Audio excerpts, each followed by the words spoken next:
You're not cheating on your wife if you eat my lemon square. Your lemon squares taste like ass.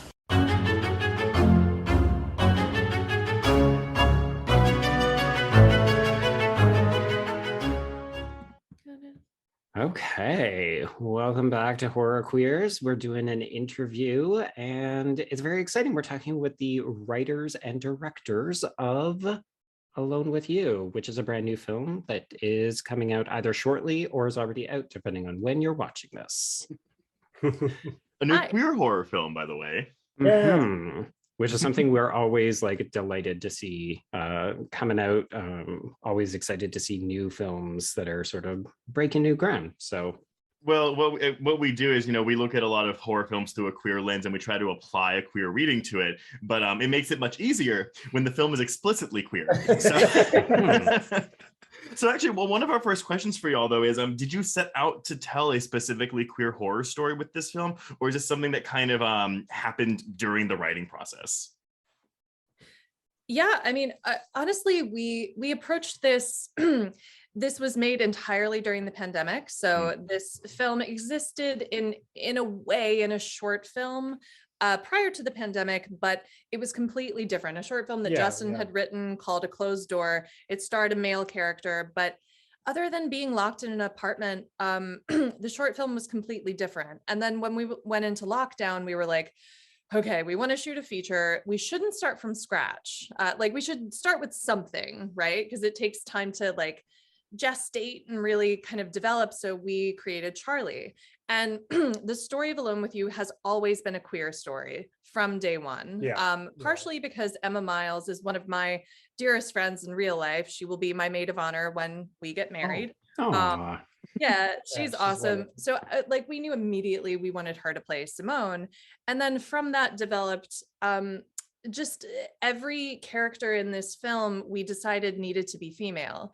Every voice that you hear spoken is female. Every character is female. Even the song that they share is by Gracie and Rachel, who are a filmmaking duo. And this has always been a queer film. Yeah, there's no male voice in this film, very intentionally. That was since creating the characters, that was something very important to us. Also, just in the way the character kind of came forward, we realized we were really talking about a film surrounding isolation and isolation physically. Obviously, she is trapped inside this space, but also kind of isolation from the world around her. And I think and her past with her mother, that strained relationship there, that kind of isolation. And I think there's some nuances in a queer relationship that isolate even further,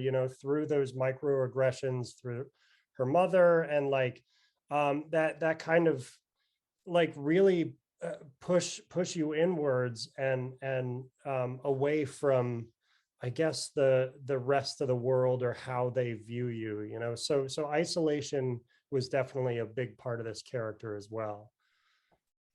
Yeah, we have some thoughts about the Barbara Crampton mother character, but we'll get to her in just a moment. So you mentioned the pandemic shoot, and obviously that has a lot of impacts on how you're going to make a movie, how many people you can have on set and stuff.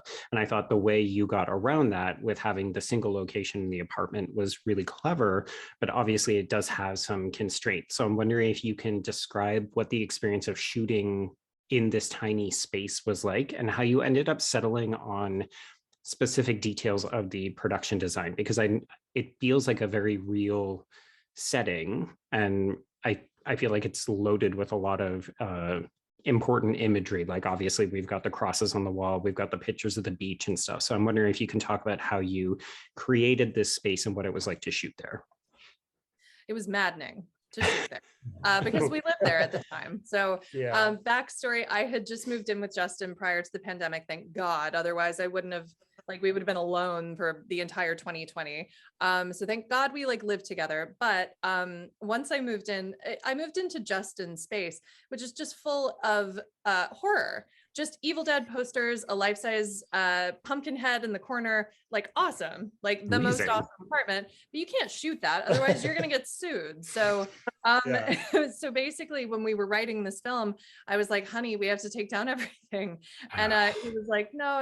And ultimately we were like, we had to cast the We apartment stripped as the apartment. Yeah. stripped it I had- clean. That's a decade's worth of, and I am a collector. That's a decade's worth of me filling this space full of Right.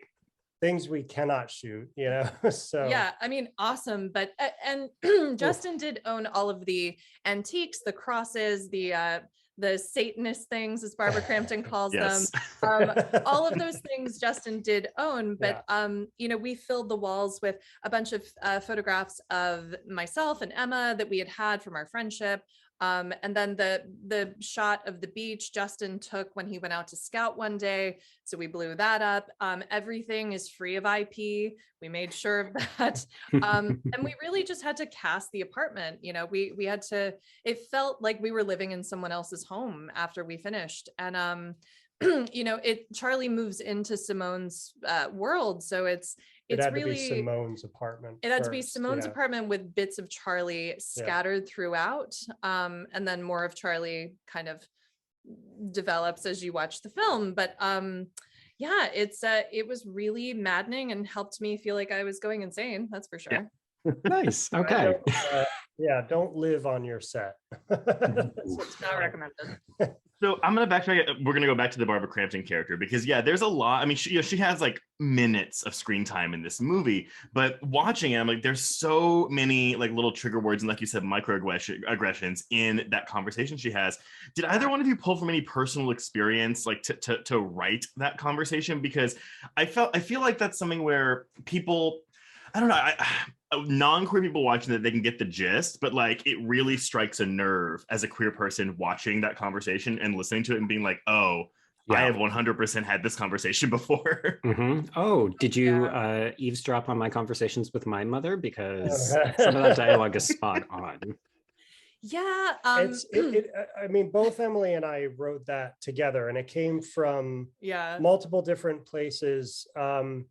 I mean, the queer community is something I'm very close to myself, and that is where the people I love. And so those experiences are definitely something I pulled from the conversations we have a lot, and talking about just kind of that kind of isolation, those, as you said, those microaggressions that are just like constant. That's everyday life, and something I don't specifically think straight people, well, I know straight people don't have to deal with on a daily basis. That coupled with Emily comes from, I'll let you speak to your background.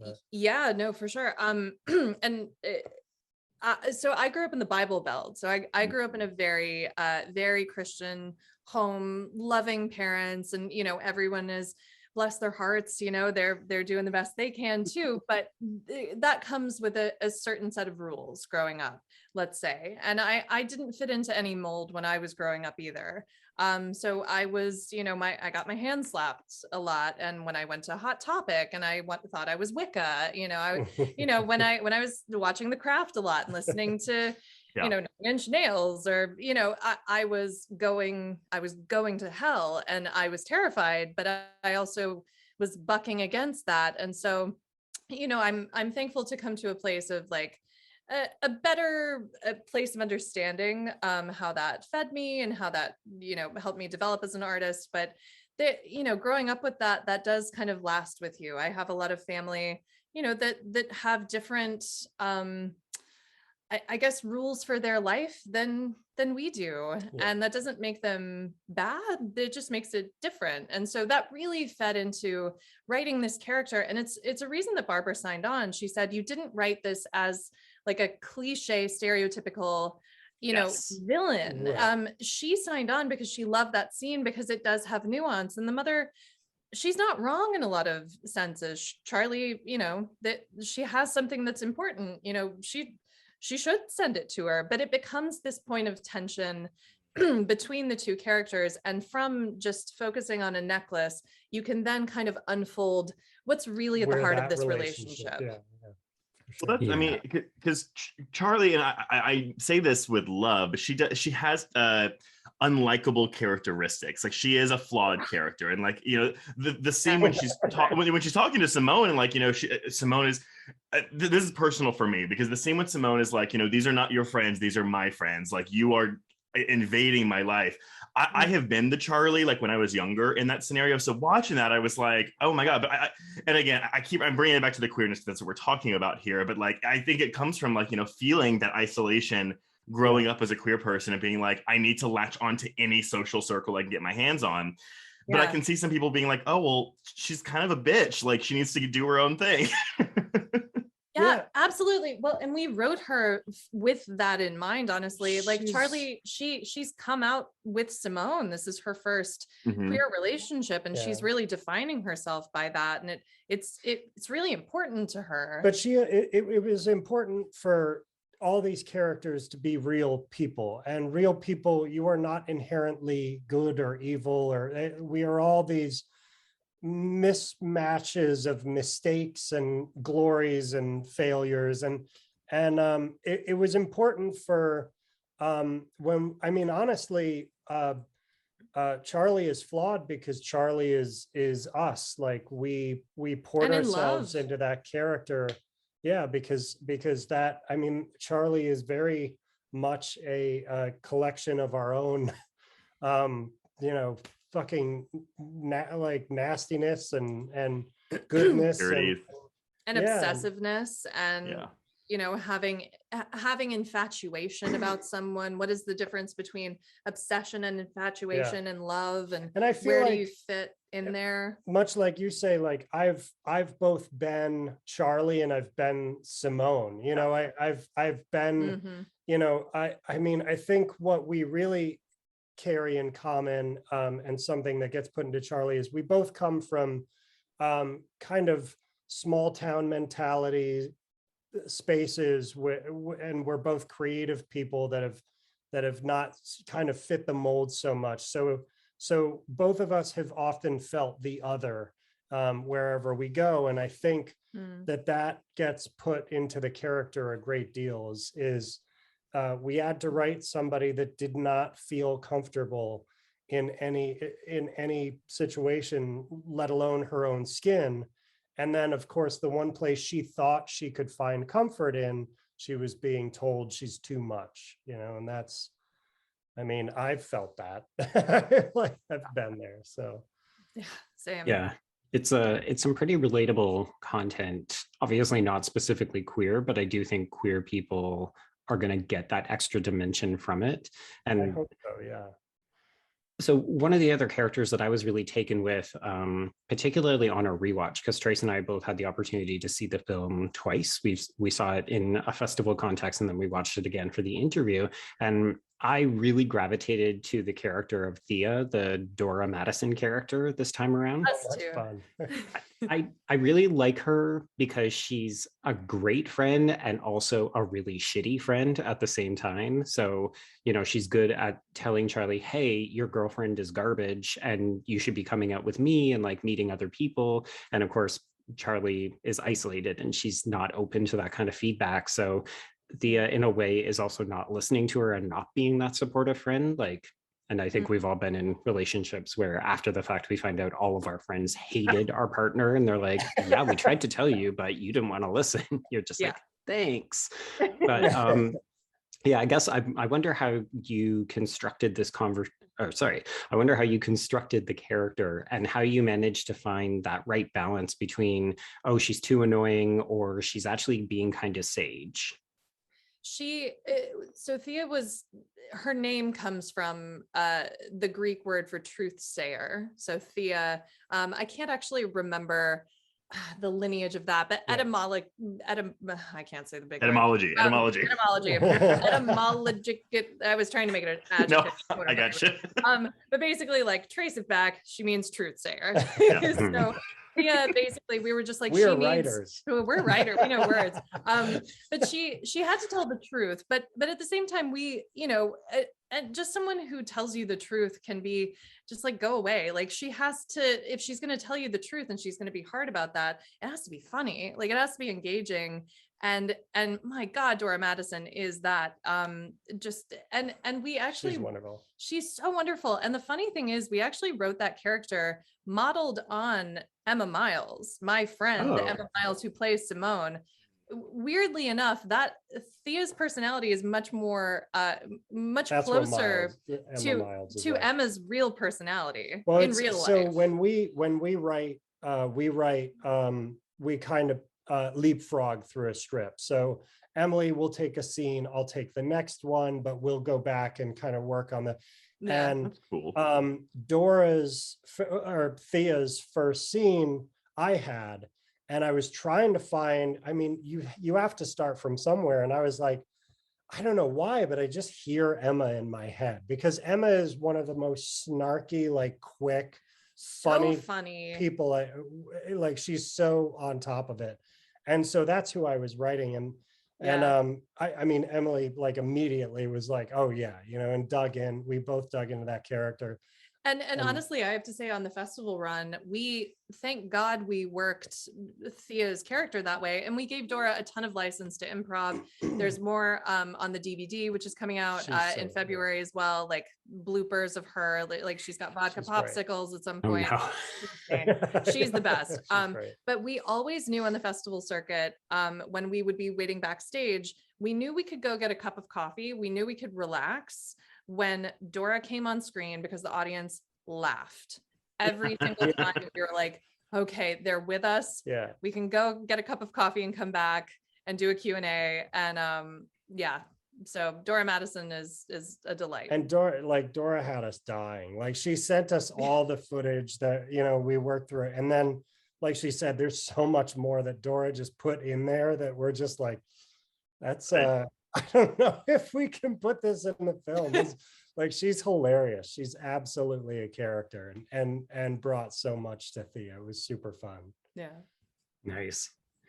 So I guess one of the things, so Trace and I have a couple of like questions now where we're not quite sure based on our understanding of the film, because obviously it's hallucinatory and we have an unreliable protagonist. So one of the things that we were interested in is regarding Simone's, she sort of moved on, right? And part of this is Charlie coming to the realization that she has lost this partner.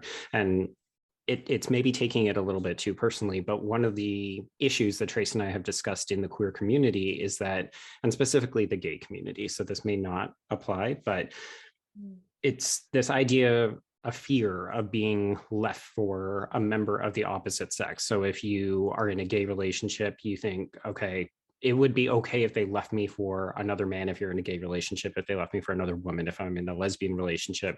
So I wondered, was there ever a discussion about why Simone leaves Charlie for a man? Like, is she coded as bisexual, or was it meant to sort of like twist the knife in a lesbian relationship?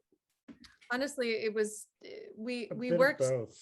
a bit of both. Yeah. I think it made it that much more painful, because Charlie obviously comes from a very different upbringing and has changed her life and changed so much for Simone, the woman that she loves. And so that twist of the knife felt that much more brutal in a way, to have her leave for a man just seems because such that's where like Charlie came from. That like Charlie came from a world where that was what was okay. Nothing, like being with a woman's not okay. That's not right. You're supposed to get married, have children, like she came from this religious background. So to finally shed herself of that and to feel comfortable enough to finally be who she is meant to be and be with who she's meant to be, to be left for a man, like that's just so that it's almost just, the ultimate betrayal yeah. to Charlie. Yeah. And that's the thing, right? I mean, obviously, like it's in the grand scheme of things, it's fine. But I think, again, especially when you're queer, it's like, okay, like I've been isolated from so many people because I've been hiding who I am. I can finally come out and be myself. And then, oh my God, my partner is leaving me for someone like that isn't what I am. And there's that extra layer of, oh God, it's not even the same gender as me. So not approving of that mindset, of course, but there definitely is a stigma that's like in the gay community for sure. For sure, yeah. 100%. I mean, I have, it's interesting. Like, I mean, so many of my friends that I mean, have even dated within like gay men that have dated bisexual men. That's that is something that they have to talk about, because it's something that is a fear that's constantly there, and something that I can only imagine the hurt and the betrayal that's connected with that, just being that the queer community for so long is like been pushed to the other status, you know, been marginalized and whatnot.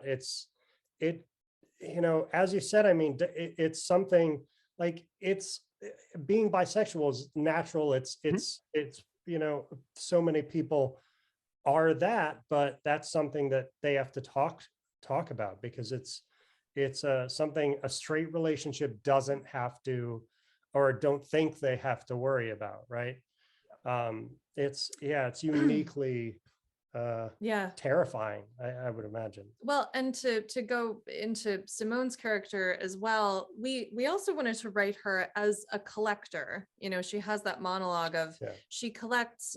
Simone just she finds, she becomes obsessed too, but then she moves on. She's the kind of person, she burns real bright and then she's gone, you know. And we all know that person. We've all been, I mean, we've all been with that person. It sucks because that person's exciting. Like that person's always exciting. And when they're looking at you, you know that you are their world, and it's so enticing and it's so seductive in so many ways. And then when they forget about you, it's just gut wrenching and heartbreaking. Yeah.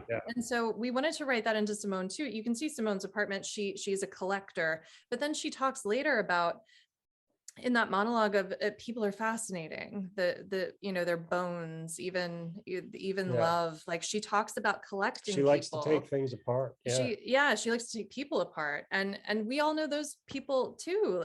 We just wanted to make her into this bohemian kind of, she's someone that Charlie couldn't hold on to, and that's the only person she wanted to hold on to. So that went into the writing of Simone as well. So there's a lot of symbolism in the film, like also Charlie's tendency to spill her red wine, but is there any significance, or I guess symbolism, to things like the mannequins or things like the black coating over the window? Like, obviously there's literal meaning to it, but is there anything, I don't know, in Charlie's psyche that fueled these as set dressings? I don't want to get into spoilers. Yeah, it's tough to talk about. They're all meaningful. So that I say this in response anytime that kind of stuff comes up. Every single thing, and we made it a point that nothing in this film is a mistake. Nothing's thrown in there because it looks cool or it's spooky. You know, everything speaks to the story, and everything is exceptionally intentional.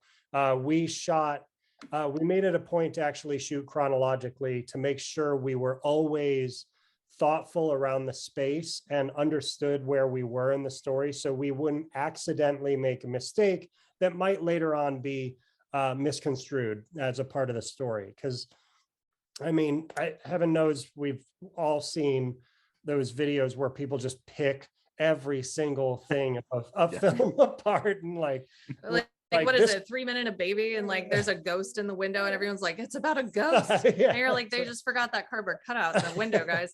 But we didn't want to make the mistake. Everything is very intentional, and I will say that everything leans into it. It all goes back to Charlie and Charlie's place in that world, for sure. And if we did like a spoiler kind of episode with you guys, we could probably talk about it a little bit more, but just know it all means something. Yeah, it's still early days, because of course a lot of people might not have seen the film if they're watching this. So we'll just, I know we're like, we've seen it twice, but screw everyone else.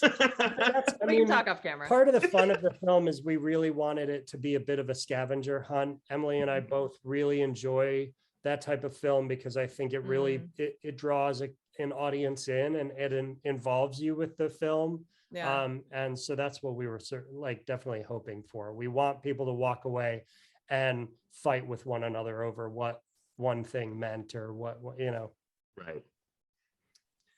So without going into spoilers, maybe we'll wrap up our discussion with one final question, because I realized I was getting some pretty strong found footage vibes from the sequence shot in the basement where the mannequins are. And I was wondering, how did you go about filming that process with like the camera flashes? And was that sort of a deliberate ode to found footage?